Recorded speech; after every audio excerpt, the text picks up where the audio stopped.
Well, hello then, I do hope you're all well. Now, shall we watch these set of hilarious MPs absolutely lose their mind in the House of Commons?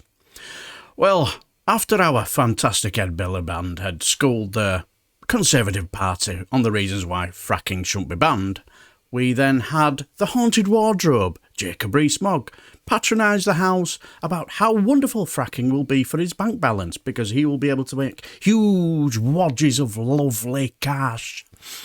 Then up stands SNP MP for Kilmarnock and Loudoun. Sorry if I've butchered it, so all my Scottish subscribers, go easy on me.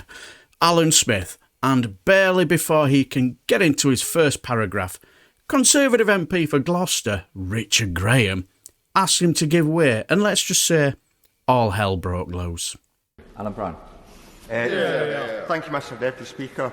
Now, given that the licensing of fracking and the planning process has evolved, I wasn't initially planning to participate in this debate, but given that the government has actually effectively made this a motion of confidence in the government, then it's only right that we participate and then outline the thoughts of SNP. And no matter what the official government line is, the chair of the Public Administration and Constitutional Affairs Committee earlier on confirmed that the Tory government is making this a vote of confidence in their own government. So that was clear. So while I do oppose fracking, an SNP government has ruled out fracking in Scotland, introduced an effective ban on it. So I do agree fully with the motion in that respect. It's not for us to impose our views on what happens in England, but given that is a vote of confidence in the government, then we'll be voting for the motion to show that we've got no confidence in this utter shambles of a Tory government.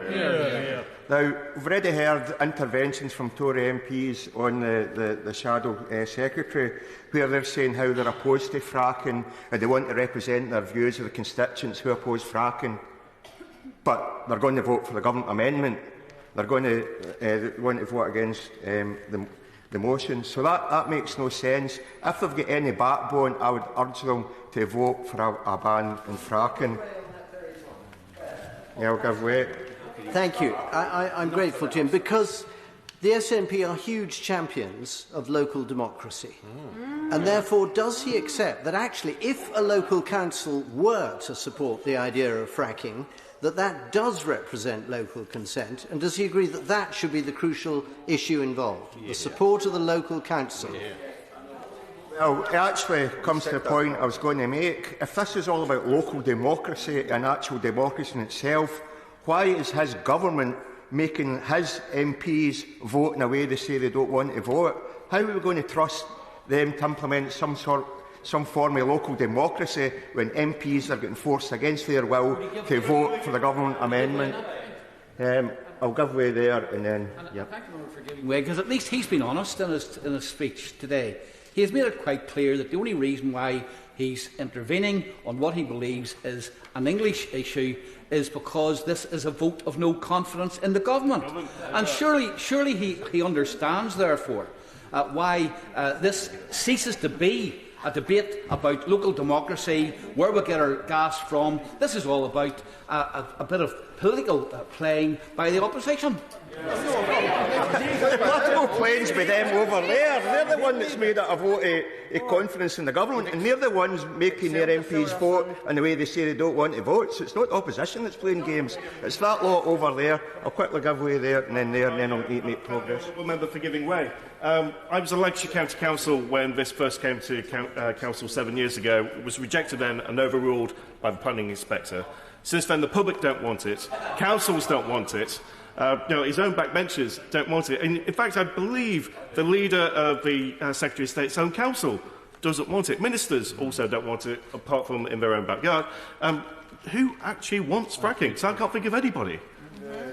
It's a good question, and that's more one for the Secretary to advance. It's quite clear that the new Secretary is in favour of it, and he's imposing his will on the rest of his party.